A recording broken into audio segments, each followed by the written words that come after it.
Bom dia, mais uma manhã com Deus, priorizando a palavra de Deus. E nesta manhã do dia 17 de outubro, nós vamos meditar de Mateus, do capítulo 1 ao capítulo 4. E que a paz do Senhor encha o teu coração nesta manhã. Parabéns! Você tem perseverado e você que está iniciando essa trajetória hoje, seja bem-vindo. Vamos iniciar aqui o livro de Mateus, que é o primeiro livro do Novo Testamento. Que coisa maravilhosa, não é? Nós finalizamos os 39 livros que compõem o Antigo Testamento. Finalizamos no livro de Malaquias, o último profeta menor. E hoje vamos iniciar a trajetória do Novo Testamento. Olha aqui, vou disponibilizar lá nas redes sociais, né? 27 livros compõem o Novo Testamento. Que intenso será esses dias, porque dia 31 de dezembro nós finalizaremos a nossa leitura bíblica anual. Então iniciamos hoje o livro de Mateus. Estamos no dia 17 de outubro, então rapidinho, não é? Vamos ler o Novo Testamento nessa sequência que estamos já desde o início do ano. O Novo Testamento ele é bem mais bem mais curto, né? Então vai sim ser possível ler a Bíblia em um ano. Então nós vamos começar com os evangelhos sinóticos, que é Mateus, Marcos, Lucas e João. São 4. E eu costumo dizer que você só ama quem você conhece. Você só vai amar a Jesus se você conhecê-lo. E você vai conhecer em Mateus, Marcos, Lucas e João. Então, os evangelhos sinóticos são essenciais para a nossa trajetória como discípulo de Jesus. E sem maiores delongas, vamos falar sobre o livro de Mateus. Vou disponibilizar lá nas redes sociais, Rubenita Leão, Instagram e Facebook, o mapa bíblico do livro de Mateus. Isso mesmo. Mateus tem 28 capítulos e ele vai ser escrito, né, provavelmente ele foi escrito para a igreja da Antioquia, e esta igreja era uma mistura de judeus e gentil. Então, o foco de Mateus, né, como judeu que ele era, é escrever para os judeus. O nome dele, Mateus, significa oferta de Deus. Olha que coisa linda, não é? E Mateus vai ser um dos discípulos de Jesus.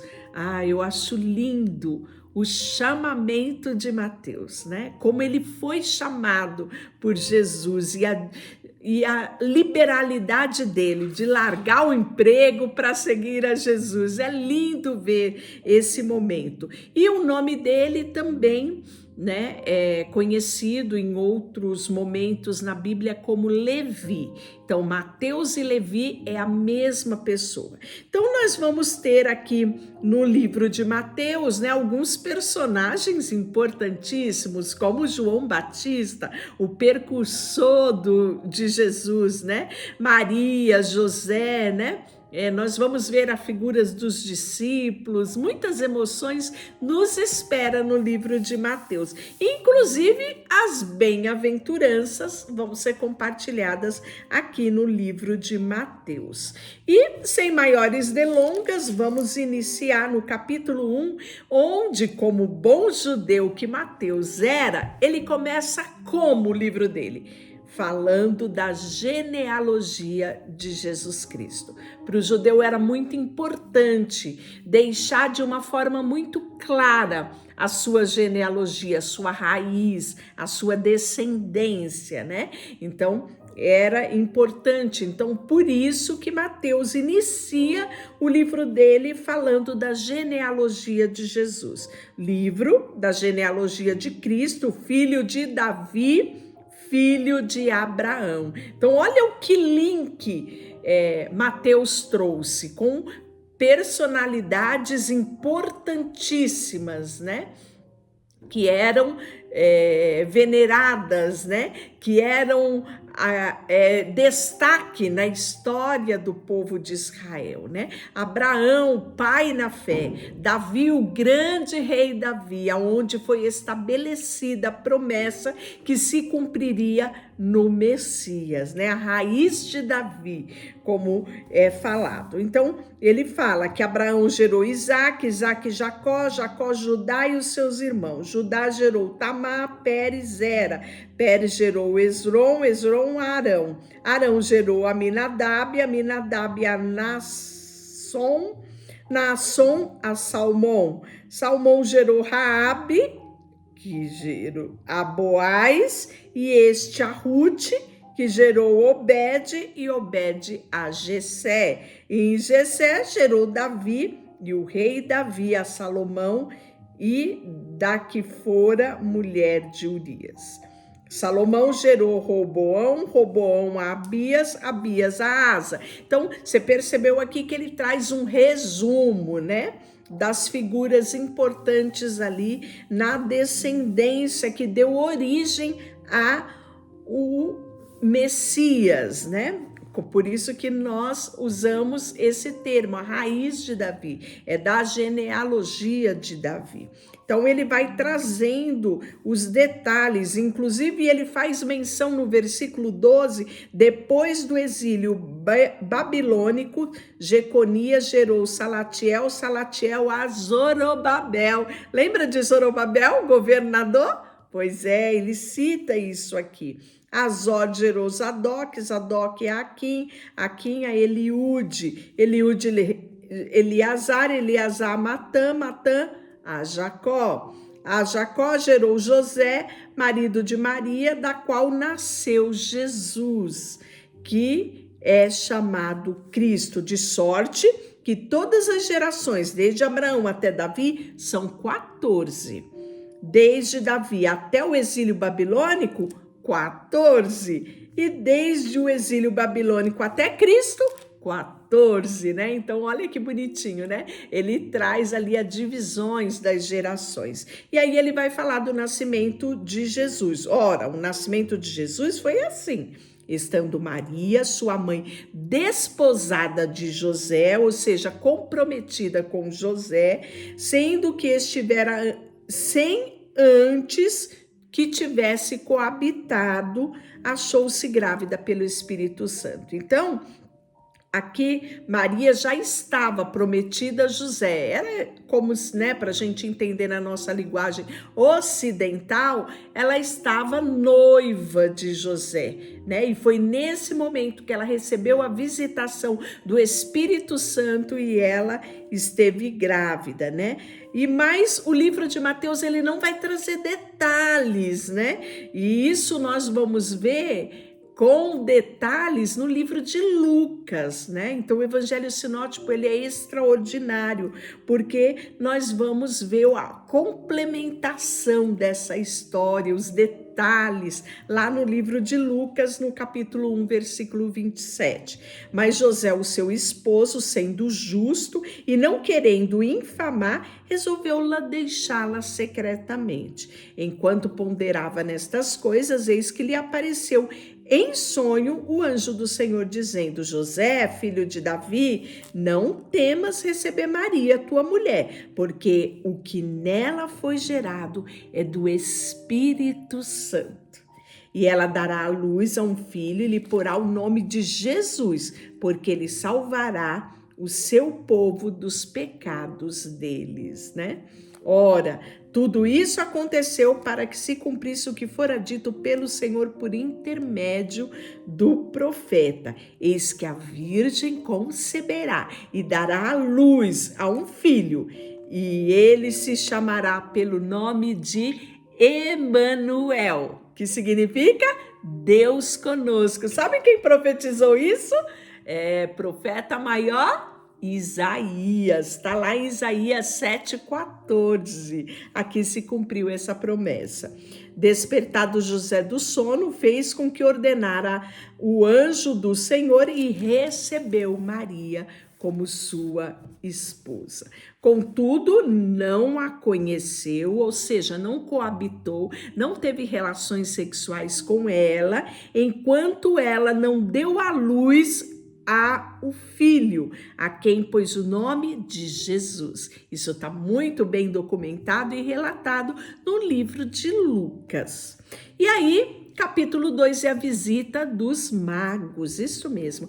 Tendo Jesus nascido em Belém da Judéia, nos dias do rei Herodes, eis que vieram os magos do Oriente a Jerusalém. Perguntaram: onde está o recém-nascido rei dos judeus? Porque vimos a sua estrela no Oriente e viemos para adorar. Tendo ouvido isto, alarmou-se o rei Herodes e com ele toda Jerusalém. Então, convocando todos os príncipes, sacerdotes, escribas do povo, indagava a eles onde o Cristo havia de nascer. Em Belém da Judéia, responderam eles, porque assim está escrito por intermédio do profeta. E tu, Belém, terra de Judá, não és de modo algum a menor entre as principais de Judá, porque de ti sairá o guia que há de apacentar o meu povo de Israel. Sabe quem foi esse profeta? Miqueias.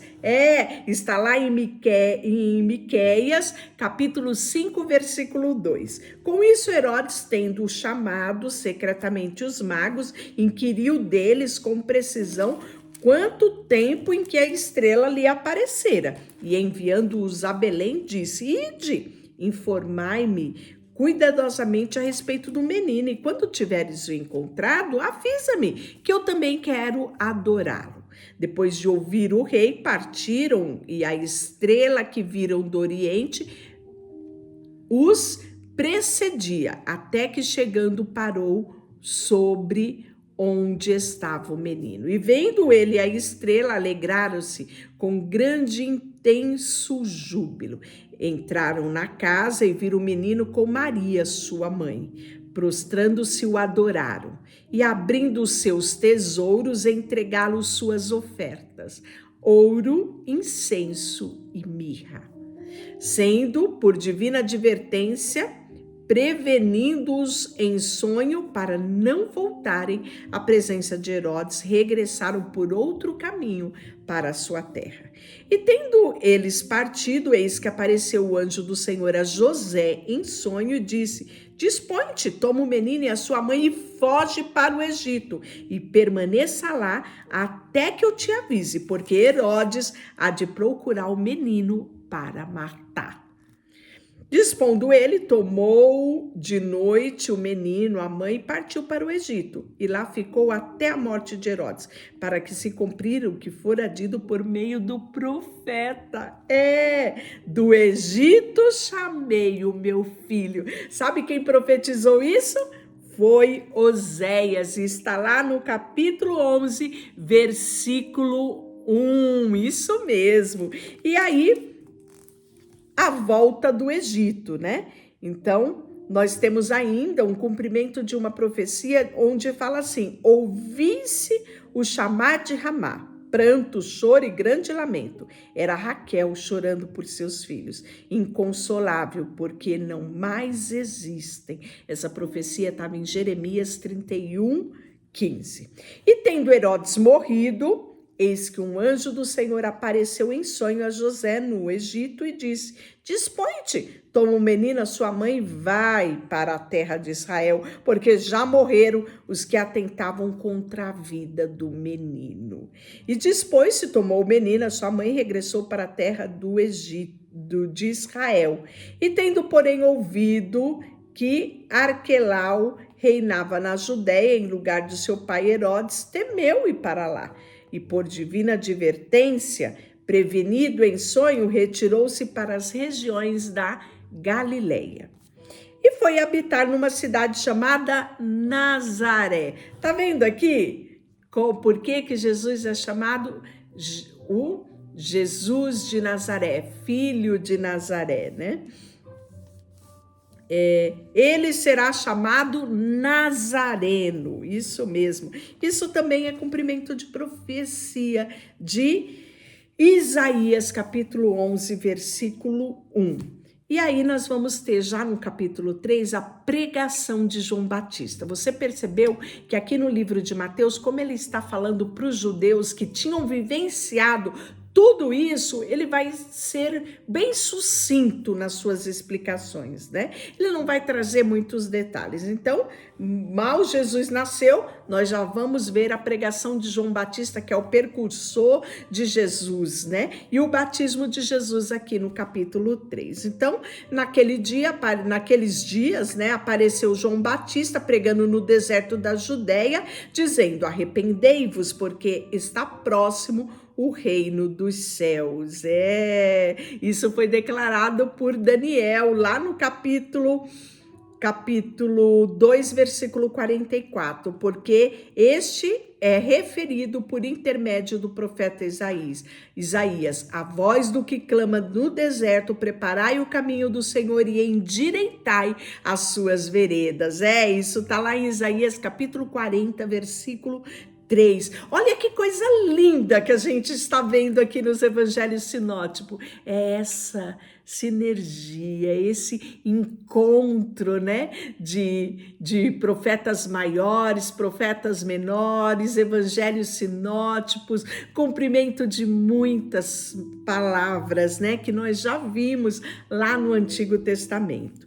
Então, usava João Batista, né, vestes, ele se vestia de pelos de camelo, tinha um cinto de couro e ele se alimentava de gafanhoto e mel silvestre, sabe? Muito semelhante a um profeta, lá em 2 Reis, capítulo 1, versículo 8, depois você vê lá.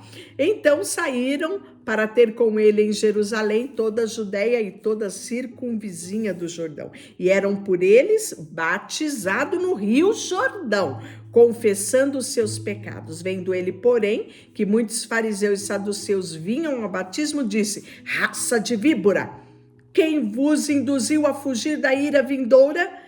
Produzi, pois, frutos dignos de arrependimento. Então comeceis a dizer entre vós mesmo: temos por pai Abraão, porque eu vos afirmo que destas pedras Deus pode suscitar filhos de Abraão. Porque eles, né? Eu sou filho de Abraão, né? Então, ou seja, eu tenho um sangue diferente correndo nas veias, eu não preciso me arrepender, eu sou filho de Deus, né? Então, João Batista vem combater essa religiosidade, né, que existia. E aí nós vamos ver que ele fala assim: já está posto o machado à raiz da árvore. Toda árvore, pois, que não produz bom fruto, é cortada e lançada no fogo.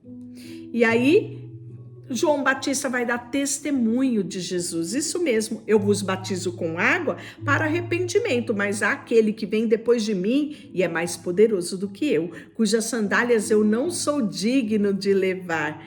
Ele vos batizará com o Espírito Santo e com fogo, e a sua pá ele tem a mão e limpará completamente a sua eira, recolherá o seu trigo no celeiro para queimar a palha em fogo inextinguível. E aí temos o momento do batismo de Jesus. E por esse tempo dirigiu-se Jesus da Galileia para onde?